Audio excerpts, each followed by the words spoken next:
Hey everyone! If you like these stories, make sure to subscribe and turn on notifications so you don't miss the next one.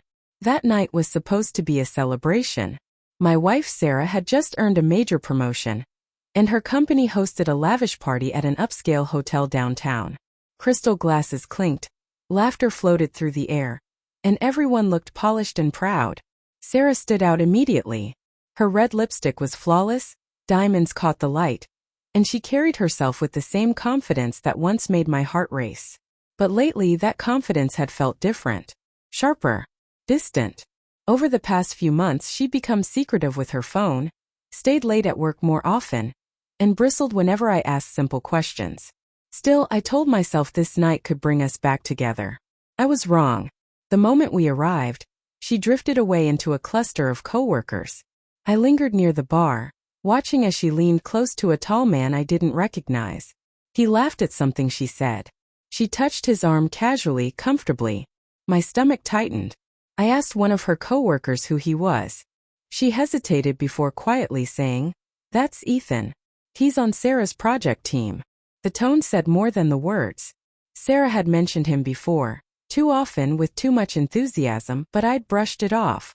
Watching them together, I knew I shouldn't have. I tried to mingle, pretending everything was fine, but my eyes kept finding them. The way she angled her body toward him. The way her hand lingered on his sleeve. With every minute, my patience thinned. When Sarah finally came back to me, she looked radiant, energized.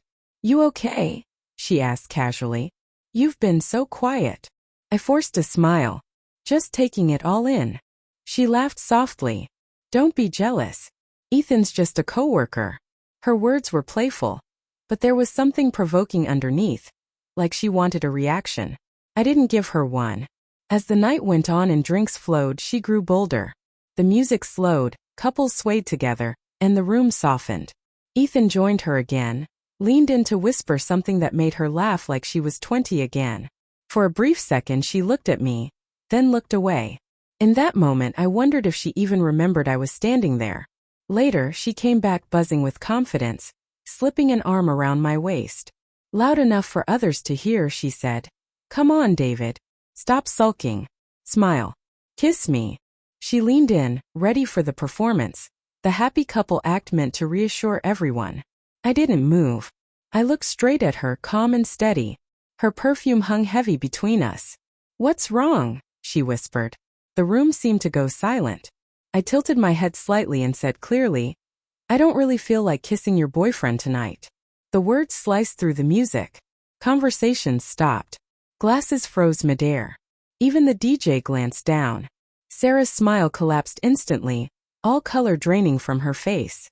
A few steps away, Ethan stiffened, pretending not to hear, though everyone had. "David," she started. I cut her off. "You think I haven't noticed? The late nights.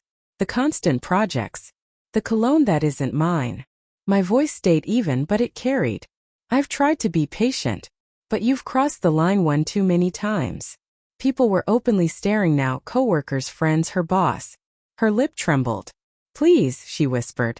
"Not here." "It's already here," I replied. Someone tried to intervene, but it didn't matter. I set my glass down, straightened my jacket, and said loud enough for everyone to hear, "Congratulations on the promotion. I hope it was worth it." Then I walked out. Behind me, shocked whispers rippled through the room. Sarah didn't follow. Outside, the cool night air felt like relief.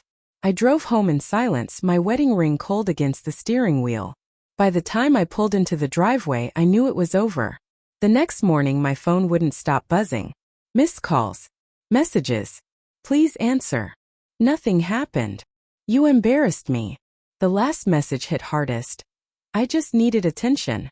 That was the truth. It had never been about love, just excitement, validation, a game that ruins lives. I didn't reply.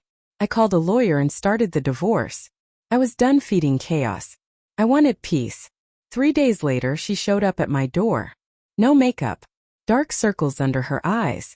"You ruined everything," she said quietly, breaking down. "No," I answered. "You did. The moment you chose thrill over respect." She reached for me, crying. I stepped back. "You kept telling me to loosen up," I said.